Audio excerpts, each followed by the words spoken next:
Irmãos, abram comigo no Evangelho segundo Lucas, capítulo 15, vamos ali do versículo 8 ao 10, uma parábola muito conhecida, fica em meio a outras duas, né? É uma coletânea no capítulo 15 de 3 parábolas. Lucas 15, do 8 ao 10. Quem não achou, já estamos ali no telão, vou estar lendo, peço que os irmãos acompanhem. Qual é a mulher que, tendo 10 dracmas, se perder uma, não acende a candeia, varre a casa e a procura diligentemente até encontrá-la? E tendo-a achado, reúne as amigas e vizinhas, dizendo: alegrai-vos comigo, porque achei a dracma que eu tinha perdido. Eu vos afirmo que de igual modo há júbilo diante dos anjos de Deus por um pecador que se arrepende. Até aí.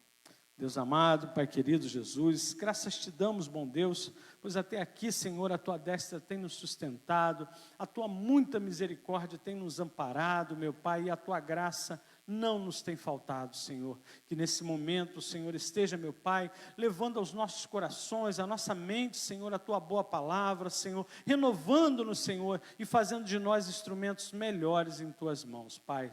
É o que te peço e desde já lhe agradeço, em nome de Jesus. Amém. Amém.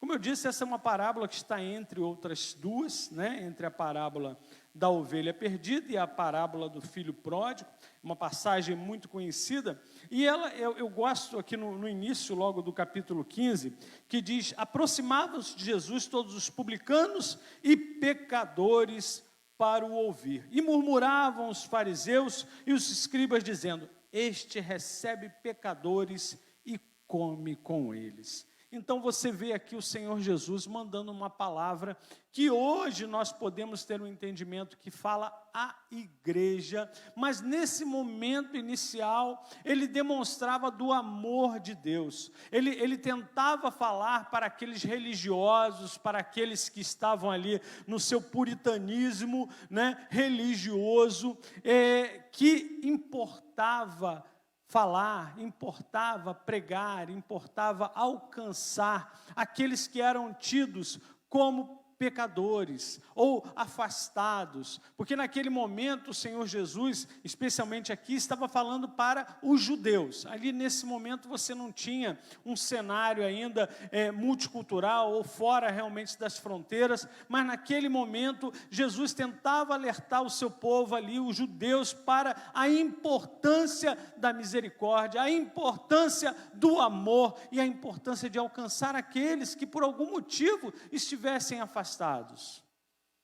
É algo que às vezes nos escapa, e eu gosto muito dessa parábola, porque inicialmente você, num primeiro olhar, e não deixa de estar certo, mas é a visão de Deus, né, pela sua ação, alcançando, buscando realmente o pecador, e você vê isso na própria pessoa do Senhor Jesus, né, porque Deus amou o mundo de tal maneira que nos deu o seu Filho unigênito. Então, só a presença do Senhor Jesus já atesta para essa parábola, só Ele já é o exemplo clássico disso daqui, e como sempre Jesus pregava daquilo que Ele já estava fazendo, Ele pregava aquilo que Ele já estava ensinando na prática.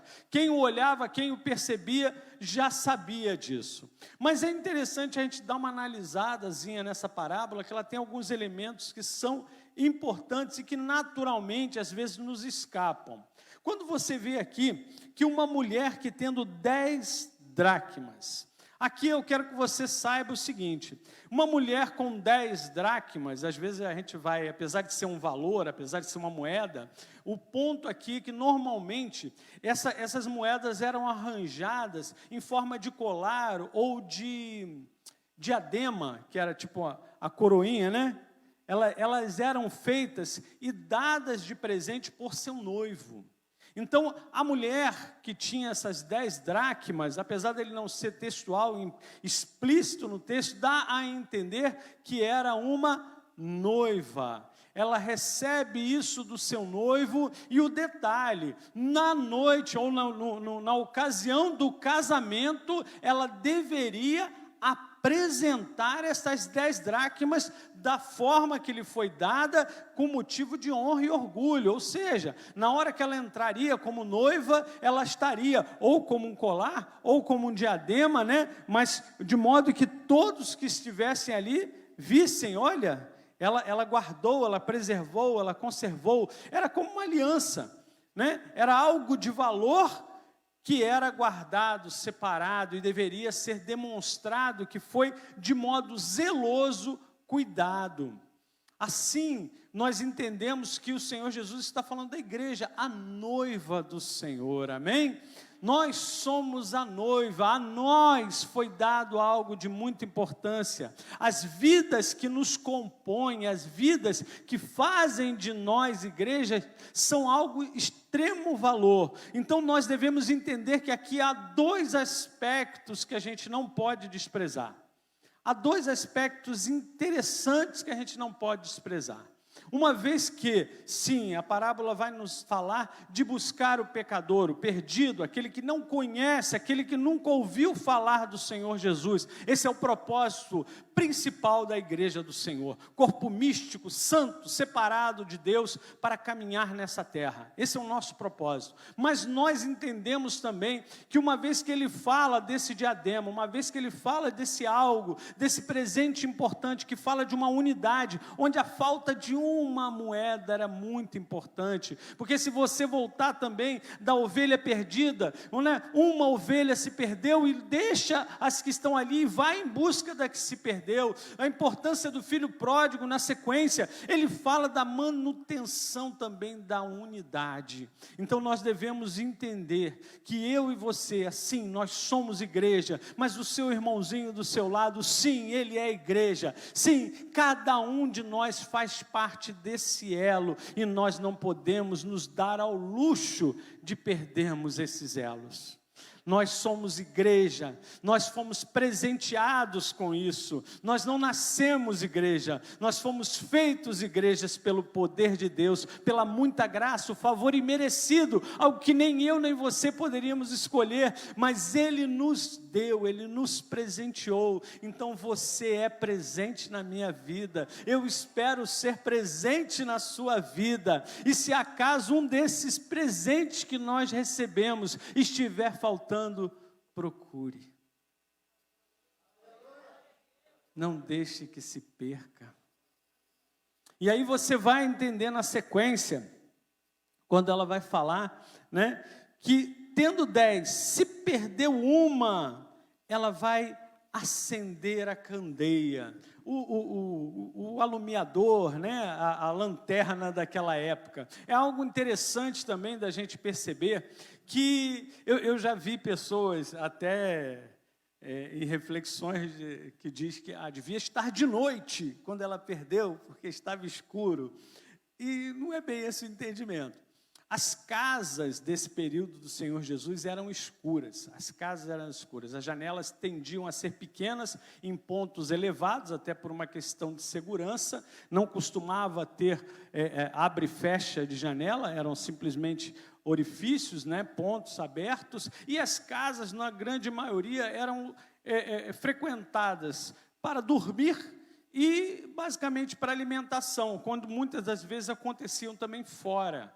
Então, até o preparo do alimento nem era feito dentro das casas. As casas eram lugares de segurança, né, de proteção. E vamos lembrar que não tinha piso, tá? Era chão batido mesmo. Então, você tem um ambiente cercado, né, um pequeno ambiente, e ele era escuro, não tinha iluminação elétrica, nenhum tipo de iluminação, né, artificial, e a própria iluminação natural era restrita, então o ambiente era escuro. Mas isso também não é uma analogia aleatória, isso fala do ambiente onde a própria igreja está inserida. Nós estamos, enquanto igreja do Senhor, inseridos em um ambiente escuro, um ambiente de trevas. O mundo jaz no maligno. E a igreja está nesse mundo. Nós não somos desse mundo, mas nós estamos nesse mundo. A igreja do Senhor, ela hoje habita um lugar de trevas, um lugar escuro, um lugar onde é necessário você acender uma candeia. A candeia é o azeite do Espírito Santo. É necessário você manifestar a luz de Cristo em nossas vidas, porque Ele é a luz do mundo, mas nós, enquanto sua igreja, refletimos essa luz. Queime em nós o seu azeite, a sua chama, e através dele, por ele, para ele, nós somos luz nesse mundo. É necessário, pois se assim não for, não conseguiremos ver o pecador. Como assim, Ney? Não vamos ver? Nós estamos vendo. Não com os olhos de Cristo. Não sob a ótica da luz de Cristo. A ótica da luz de Cristo, ela acende o nosso coração, faz que nós tenhamos compaixão, faz que nós percebamos que sem a palavra, sem a salvação do Senhor, essas vidas estão se perdendo. E não estou falando de um se perdendo, simplesmente logo serão achadas. Nós estamos falando de vidas que estão morrendo eternamente. Eu estou lendo um livro maravilhoso, escrito por Spurgeon, conhecido como o Príncipe dos Pregadores, e algo que ele faz muita questão, e vem não por acaso, né? O Espírito Santo é maravilhoso. Eu li uma frase essa semana que falava que Paulo, quando era somente um fariseu, ele se achava salvo. Paulo, uma vez que ele se converte ao Senhor, ele tinha certeza que ele era o maior dos pecadores que ele já conheceu. E isso é algo que nós temos de refletir para mim e para você, porque uma vez que nós somos igreja, há certas reflexões que nós temos de manter em nós. Nós devemos estar sempre refletindo sobre quem nós somos, porque nós, enquanto criaturas, somos pecadores. Nós não somos merecedores do amor de Deus, nós não somos merecedores da salvação, nós simplesmente fomos alcançados pelo amor e pela graça do nosso Senhor, e Ele, na sua muita sabedoria, na sua muita grandeza, Ele confiou à sua igreja de que nós agiríamos assim como Ele agiu para conosco. E nós devemos estar refletindo sobre isso, porque é algo terrível. E como eu dizia, Spurgeon fala que uma das coisas mais terríveis é a igreja que não prega segundo a vontade de Cristo. Que a igreja, ela tende a anunciar que há o pecado, e o pecado mata. O pecado está matando. O pecado é a maior praga que esse mundo jamais viu ou verá. Nós hoje estamos, já falei isso aqui outras vezes, às vezes estamos preocupados porque a doença em si, ou pandemia ou qualquer outra doença, está levando fisicamente nossos irmãos. É triste, é difícil de lidar, porque nós não fomos criados para lidar com a morte, nós fomos planejados pelo Senhor para a eternidade. Então ela nunca vai fazer parte do nosso entendimento natural, jamais. Mas nós, enquanto igreja, enquanto corpo espiritual, nós temos de entender que mais importante é ter a salvação eterna. Esse corpo pueril, esse corpo que retorna ao pó, ele vai ser consumido, mas nós temos de entender que sobrou para nós anunciar isso ao mundo, de que há esperança. Há esperança, a vida não precisa ser sem sentido, a vida não precisa ser percebida como algo que simplesmente começou e vai acabar. A vida, ela foi planejada por Deus para a sua eternidade, ela é perene, ela não acaba. Em Deus, a vida não acaba jamais. Uma vez que nós temos a oportunidade de fazer parte dessa coisa maravilhosa, desse amor, da própria essência de Deus. Nós temos essa oportunidade, nós devemos estender as nossas mãos, entendendo sim, vendo com a luz de Cristo que brilha em nós, que nós somos pecadores, mas nós hoje abandonamos o pecado, hoje nós não precisamos mais ser escravos do pecado, hoje nós fomos libertos, e essa liberdade hoje repousa em nossas mãos para ser oferecida, mas não porque somos melhores, não porque somos os tais, não, porque da mesma forma que tiveram misericórdia para conosco, nós devemos ter misericórdia para com os próximos. E você entende que ela não para simplesmente acendendo, ela ainda vai dizer que ela varre a casa. E na sequência ainda vai procurar. Mas o varrer aqui, e eu não sei aqui quantos já tiveram a oportunidade de varrer quintal. Acredito que a maioria aqui já varreu o quintal, né?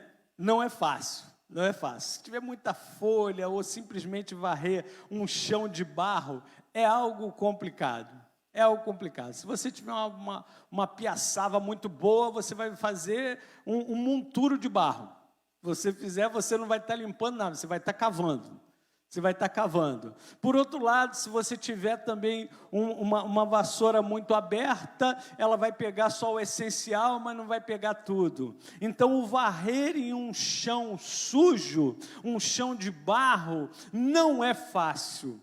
Não é fácil, não é simplesmente passei e tirei aquele pozinho. Não é igual a nossa casa que tem um chão, um piso frio, e você passa uma vassoura e a poeira logo sai e revela o que estava sob ela. Não, é uma sujeira que se você não souber como tirar ou como lidar, você não vai encontrar nada, porque ainda vai sujar mais.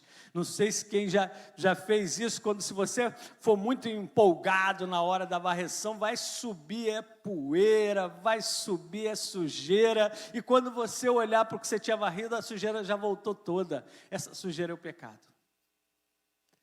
Essa sujeira é o pecado. A noiva tem de aprender a varrer nesse ambiente, esse ambiente sujo, porque o pecador, ele está no meio do pecado, é lá que você vai encontrá-lo, ele está ali perdido, ele está ali de tal modo que você não consegue discernir entre o pecador e o próprio pecado, você não consegue. Um exemplo disso só para você refletir, quando nós falamos, por exemplo, e eu lido com política, né, nós falamos que são todos corruptos, né? Corrupção é pecado. E aí você olha e você não sabe onde está a corrupção, você vê os corruptos, né, e você define então que todos ali, você não consegue, você já jogou tudo no pecado, o pecado e a própria pessoa já se perderam, eles são uma coisa só. Mas para a igreja nós temos que encontrar ali o pecador. Nós não podemos ver ali só o pecado, porque o pecado não nos interessa. Nós não queremos flertar com o pecado, porque nós sabemos que se nós mexemos muito com o pecado, ele vai nos sujar. Isso eu via um pastor missionário, vou dever o nome, não lembro, eu vi isso já há algum tempo, que era uma igreja que estava se preparando para um trabalho de evangelismo durante o carnaval, durante o período de carnaval. E eu gostei muito dessa...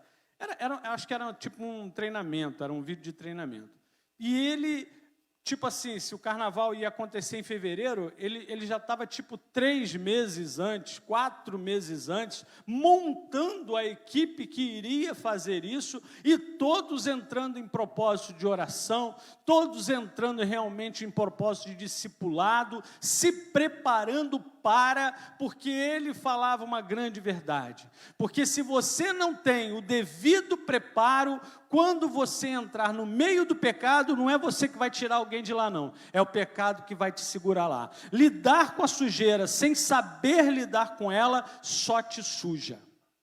Só te suja. Então entenda, o propósito da igreja é resgatar o pecador, mas nós somos chamados pelo Senhor a um culto racional. Nós não somos criaturas simplesmente emocionais, apaixonadas. Nós entendemos a missão que recebemos e temos de usar as armas que o Senhor nos deu para fazermos que ela seja cumprida de forma efetiva. E aí é onde você vai ver que ela vai procurar diligentemente, com perspicácia, com atenção, diligentemente ainda vai com insistência, ela ainda tem uma colocação a mais, porque não é simplesmente fui lá e fiz, é fazer com esmero, é fazer com empenho, fazer com qualidade, como a palavra de Deus vai nos dizer, que tudo que fizermos, devemos fazer conforme se fosse para Deus e não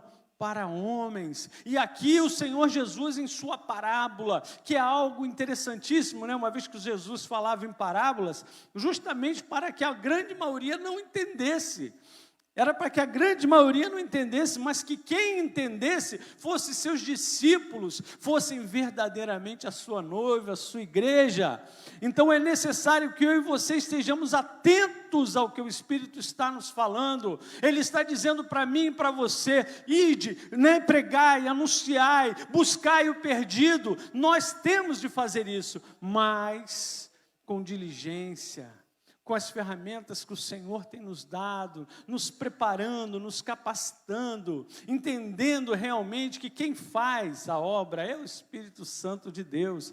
Mas é necessário que eu e você estejamos como instrumentos. Eu costumo aqui, os irmãos já viram, eu costumo orar, né, que o Senhor me torne um instrumento afiado em suas mãos. Por que isso? No outro dia um irmão até me perguntou. Entenda, irmãos, vou dar um exemplo, né? O pessoal vai lembrar do machado, mas vou dar um exemplo de machado, né? Um machado, ele é um machado, ele é uma ferramenta. Beleza, ótima ferramenta, dentro, se você for então lenhar, fazer realmente corte de madeira, que beleza.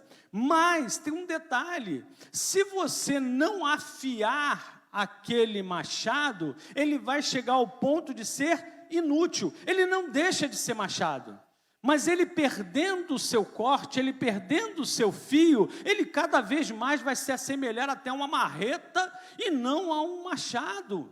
Ele não vai cortar, ele vai quebrar, ele vai bater. É como quando diz que a gente tem que entregar algo a alguém, né? Às vezes o Espírito Santo nos diz, nos fala, entrega algo a alguém. Isso já aconteceu, eu já recebi algumas vezes. E aí você tem duas formas de entregar. Você pode tacar na pessoa, né? E se machucar, machucou, ou você pode entregar com amor.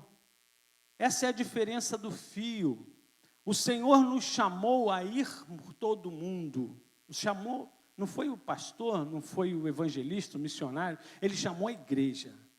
Se você um dia aceitou o Senhor Jesus como seu único e suficiente Salvador, saiba, você tem um chamado.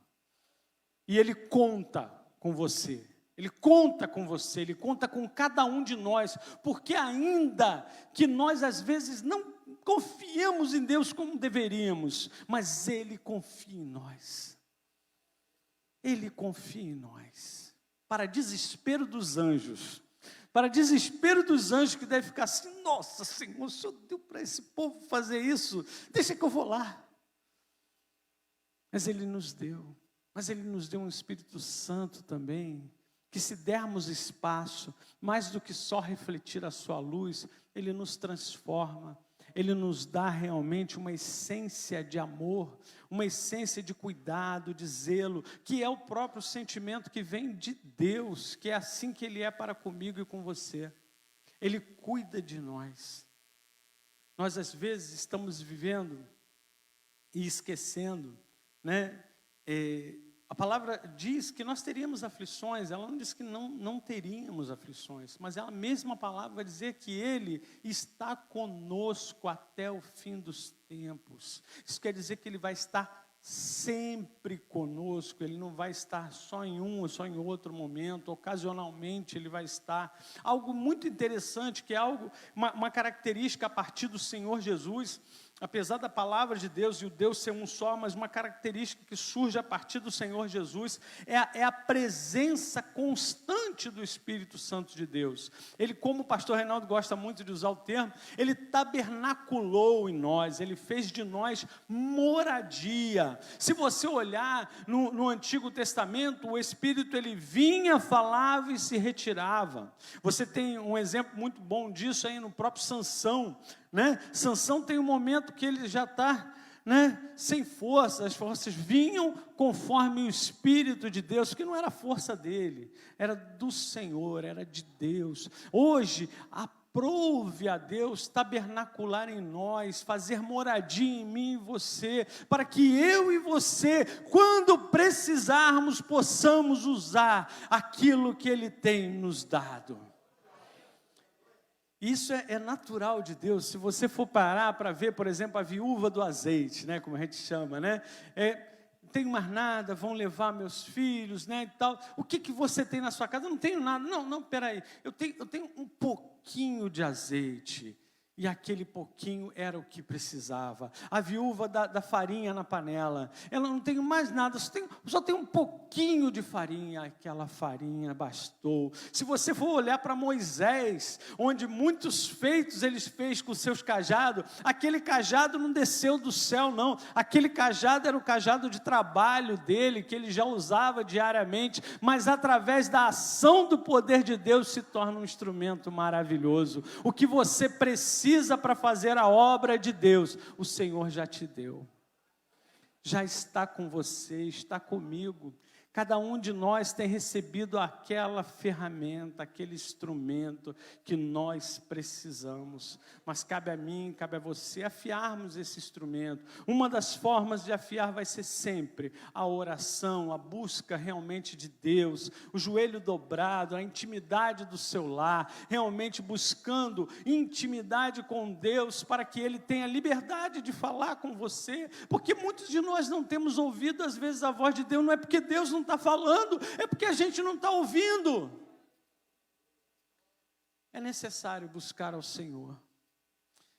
É importante, importantíssimo, o uso da palavra, de modo que ela seja algo constante na sua vida, que seja constante nos seus pensamentos, porque eu até brincava ainda há pouco com o irmão, porque a boca fala daquilo que o coração está cheio. Davi nos ensina a guardar a palavra de Deus em nosso coração, para não pecarmos contra Deus.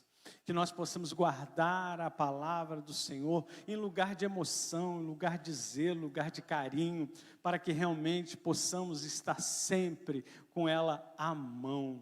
E, por último, não menos importante, mas uma coisa muito pessoal, o uso do jejum.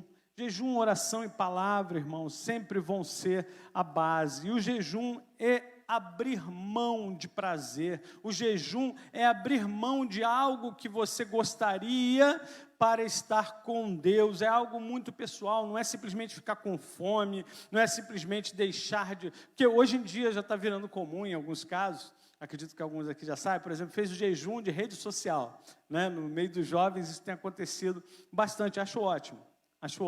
Mas o problema não é simplesmente o abrir mão, é o abrir mão para estar com Deus, é o não estar ali, eu vou abrir mão do café da manhã para estar na parte da manhã, voltando meus pensamentos para a palavra, voltando meus pensamentos para Deus. Então, a prática do jejum, ela é um instrumento maravilhoso de santificação, de fortificação, se você a fizer desta forma, voltado para Deus. Amém? Já caminhando para o final, convido você a estar abrindo comigo no Salmo 9. Eu gosto sempre de deixar. Eu até marquei aqui, acabei não falando, em Jeremias 29:13, que vai dizer: vocês me procurarão e me acharão quando me buscarem de todo o coração. Porque da mesma forma, obrigado, Senhor, da mesma forma que nós devemos e fomos chamados para buscar o pecador, sem buscar a Deus, não teremos menor condição. Salmo 9, no versículo 10, vai dizer assim: em ti, pois, confiam os que conhecem o teu nome, porque tu, Senhor, não desampara os que te buscam. Eu quero que você realmente leve para o seu coração essa palavra. Eu quero que você entenda que isso aqui foi escrito por Davi, nossa, séculos e séculos atrás, milênios atrás. Os que conhecem o teu nome. Eu quero que você reflita isso. Você conhece o nome de Deus? Ele se revelou a você na pessoa do Senhor Jesus. Você conhece o nome de Deus. Ele não desampara os que conhecem o seu nome e que nele confiam. Que eu e você possamos sair hoje daqui mais confiantes, porque já éramos confiantes, amém? Que nós possamos sair daqui mais confiantes no Senhor Jesus, mais confiantes nesse Deus maravilhoso que perscruta, que esquadrinha os nossos pensamentos, o nosso coração, que conhece a nossa luta, conhece o nosso dia a dia e mais do que tudo, confiou em mim e você para fazer uma obra que antes só Ele próprio fez. Então que eu e você possamos, nós que confiamos, nós que conhecemos o nome do Senhor, possamos sair daqui hoje confiantes e gratos para a honra e glória do nosso Senhor Jesus. Amém? Que o Senhor Jesus complete essa palavra no nosso coração.